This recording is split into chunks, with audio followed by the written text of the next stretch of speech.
احمد چودھری صاحب. بسم اللہ الرحمن الرحیم. جناب چیئرمین بہت شکریہ. پہلی گزارش تو یہ ہے کہ بڑے درد دل سے دنیش کمار صاحب بات کرتے ہیں اور میں ان کے سارے جذبات کی قدر کرتا ہوں اور آپ نے ہدایت بھی فرما دی ہے جو ایشوز ہیں وہ پوری سنجیدگی سے لیے جانا چاہیے. دوسری بات میں یہ عرض کرنا چاہتا ہوں اور خراج تحسین پیش کرنا چاہتا ہوں پاکستان کی پاک افواج اور سیکیورٹی فورسز کو کہ جن کے یعنی شبانہ روز ایک مجاہدانہ زندگی کے سبب آج پاکستان بحیثیت مجموعی ایک محفوظ ملک ہے اور دنیا کے بڑے بڑے ملکوں سے زیادہ محفوظ ملک ہے. آج وزیر اعظم پاکستان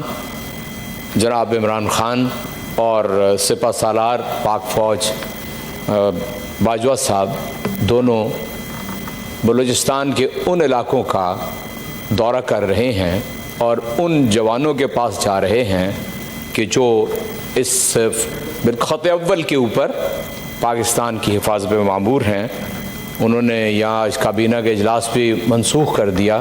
اس لیے میں سمجھتا ہوں کہ یہ بھی ایک قابل تحسین قدم ہے اور اس کا بھی یہاں پر تذکرہ کیا جانا چاہیے. اور یہ در حقیقت قیادت ہے، لیڈرشپ ہے. یہ لیڈر کی نشانی ہے کہ وہ مشکل حالات کے اندر سب سے پہلے وہ یعنی لیڈ فرام دا فرنٹ، وہ قیادت کرتا ہے. اور ہمارے اس ملک کا المیہ در حقیقت یہی ہے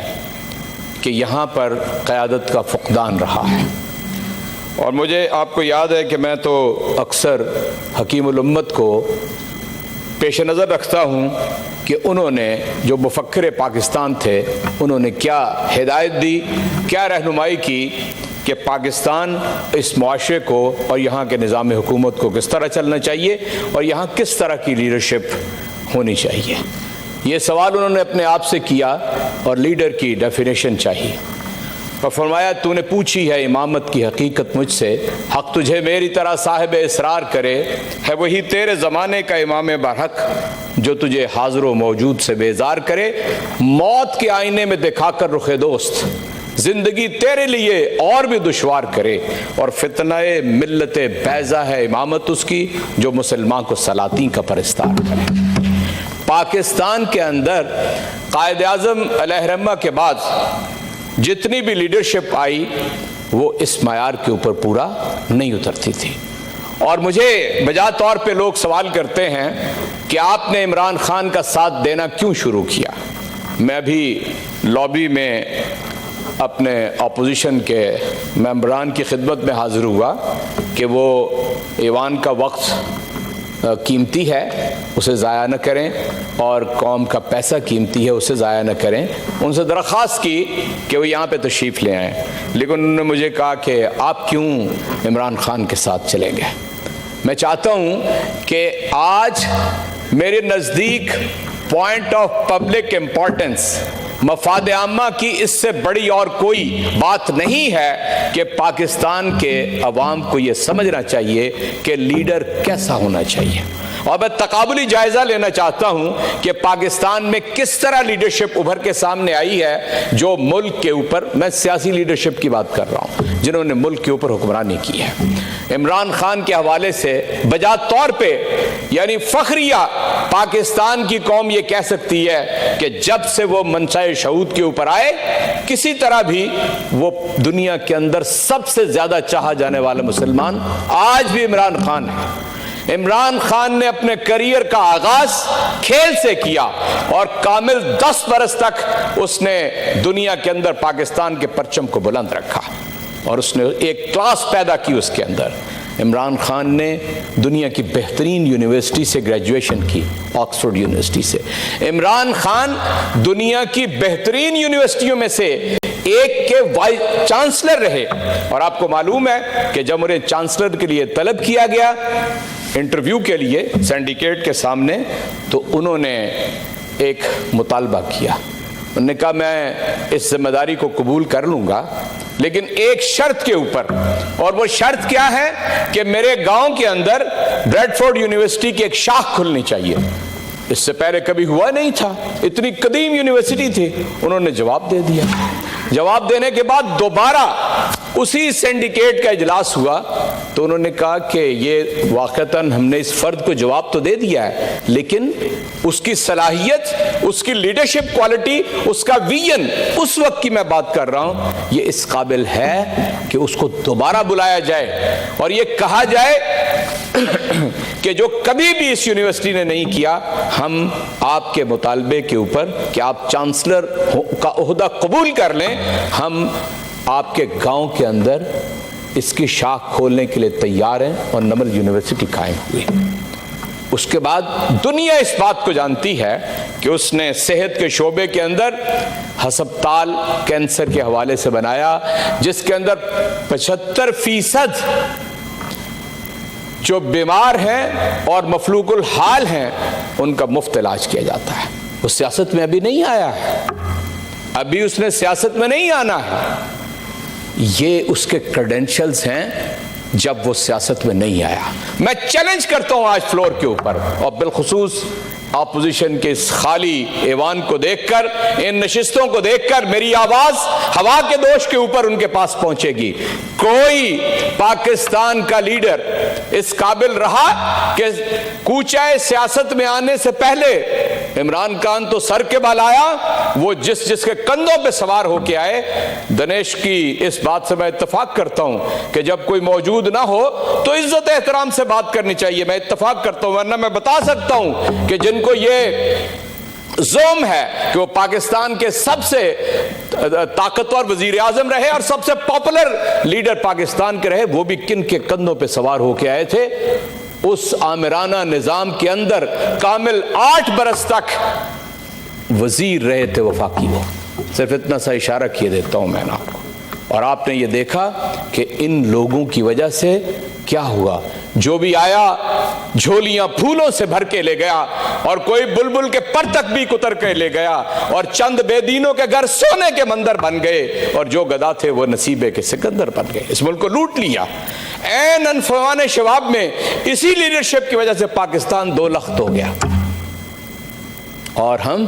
آج سوائے ماتم کے اور کچھ نہیں کر سکتے۔ آج میں یہ پھر چیلنج کرتا ہوں، عمران خان کی وزیر اعظم ہونا اور گزرے ہوئے وزرائے اعظم کے حوالے سے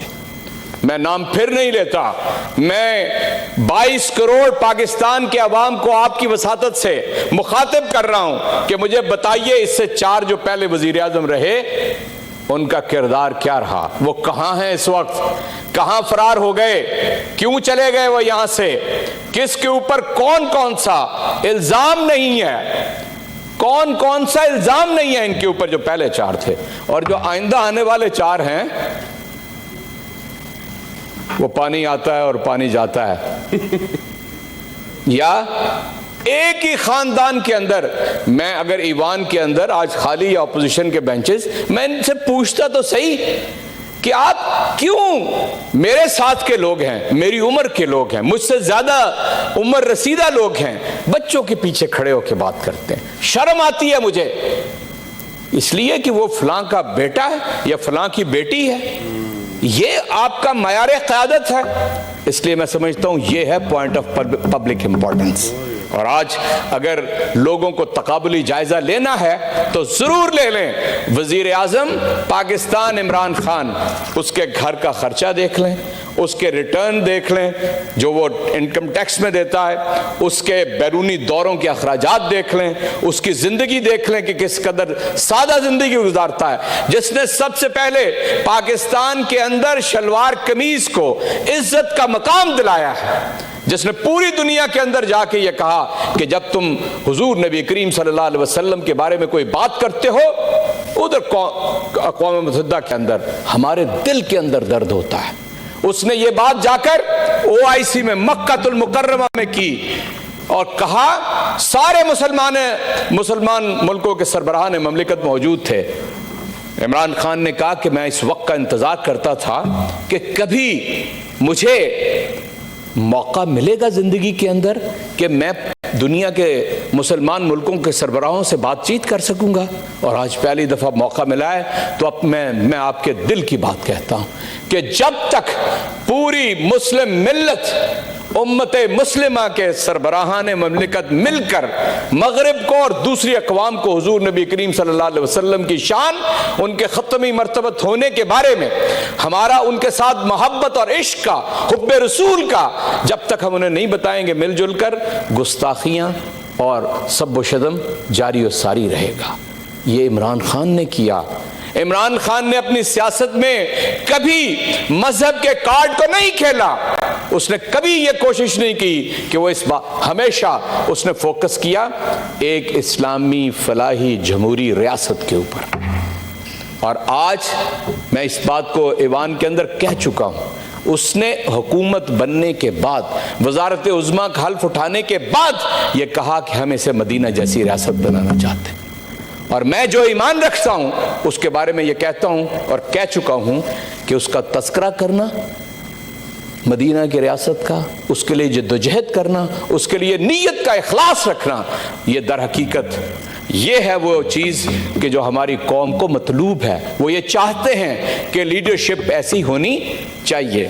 جناب، میں اپنی گفتگو ختم کرنے جا رہا ہوں اور یہ واضح طور پہ عرض کرنا چاہتا ہوں کہ کوئی قوم اس وقت تک ترقی نہیں کر سکتی، کوئی ترقی کے پہلے زینے کے اوپر نہیں چڑھ سکتی جب تک کہ اس کی لیڈرشپ جو ہے وہ قائد اعظم محمد علی جناح جیسا کردار پیش نہ کرے۔ سچا، کھرا، اپنی ذات کو مثال بنا کر دنیا کے سامنے کرنے والا اور اس قدر کھرا سچ بولنے والا کہ ایک طرف انگریز تھا، دوسری طرف ہندو تھے اور تیسری طرف اپنے ہی لوگ تھے جو جبہ و قبہ کی سرکار والے تھے، جنہوں نے مخالفت کی، لیکن وہ بر صغیر کا سب سے بڑا مسلمان تھا۔ میں کیوں کہتا ہوں کہ وہ بر صغیر کا سب سے بڑا مسلمان تھا؟ اس لیے کہ اس نے پوری امت کو پورے بر صغیر کے اندر یکجا کر دیا۔ کسی عالم کو، کسی مفسر کو، کسی محدث کو، کسی مولوی کو، کسی پیر کو، کسی شیخ کو یہ توفیق نہ ہو سکی، نہ اللہ نے اس کے اوپر یہ کرم کیا کہ وہ سارے مسلمانان ہند کو ایک پرچم کے نیچے جمع کر سکے۔ اور آج میں یہ کہتا ہوں کہ یہ صفات آپ کسی لیڈرشپ میں نہیں پا سکتے سوائے عمران خان کے۔ سب الزامات کے تحت ہیں، سب مقدمات کا سامنا کر رہے ہیں، سب عدالتوں کے اندر حاضری دیتے ہیں۔ وہ واحد ہے کہ جو اللہ کے فضل و کرم سے سپریم کورٹ کے اندر یہ کہہ سکتا ہے کہ میں اپنے 40 سال کے حسابات، مال و اسباب، کہاں سے پیسہ کمایا، کہاں سے آیا، کہاں خرچ کیا، بتا سکتا ہوں۔ اور سپریم کورٹ یہ مہر تصدیق ثبت کرتی ہے اس کے اوپر کہ یہ صادق اور امین ہے، اور اس کو یہ سرٹیفکیٹ ملتا ہے، کسی اور کو یہ سرٹیفکیٹ نہیں ملا ہے۔ چنانچہ پبلک امپورٹنس کا سب سے بڑا مسئلہ یہ ہے کہ ہمیں اپنی لیڈرشپ کو پہچاننا ہوگا۔ بہت شکریہ۔ The House 10 adjourned to meet again on Friday.